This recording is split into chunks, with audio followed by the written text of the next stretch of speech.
you ever dug a hole on your property without checking in first with authorities?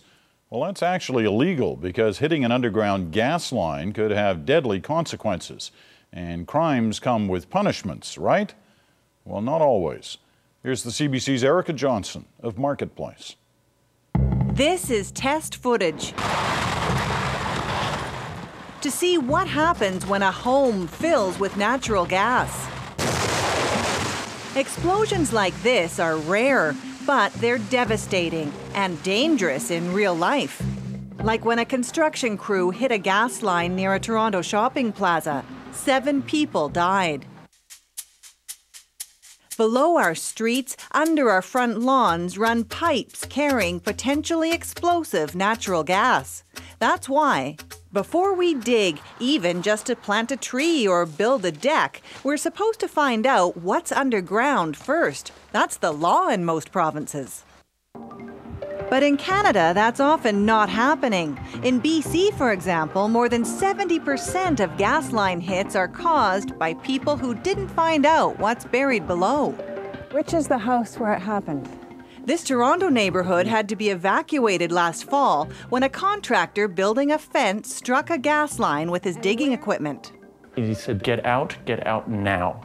There's been a major rupture of the gas line, get out now. Hard to believe, but this gas line rupture was just one of 3,500 hits in Ontario last year. And there were thousands more across the country. But we've learned there are rarely any consequences.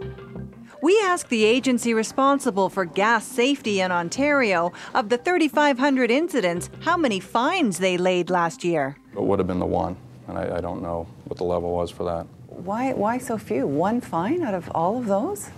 I think, though, probably the difference, Erica, you're thinking that, again, prosecution is the only way to resolve this. The way to prevent potential explosions like this? Well, in Ontario and other provinces, it seems, education, not enforcement. Last year, all but one of the thousands of people who struck gas lines in Ontario got warning letters telling them not to do it again. Erica Johnson, CBC News, Toronto. Tomorrow night, using a hidden camera, Marketplace brings in contractors to build a fence. Find out how many attempt to find the gas line first. That's Wednesday on CBC Television, 7:30, 8 o'clock in Newfoundland. Some answers today about why an 8-lane bridge went plunging into the Mississippi River last August. That collapse killed 13 people and injured 100 others.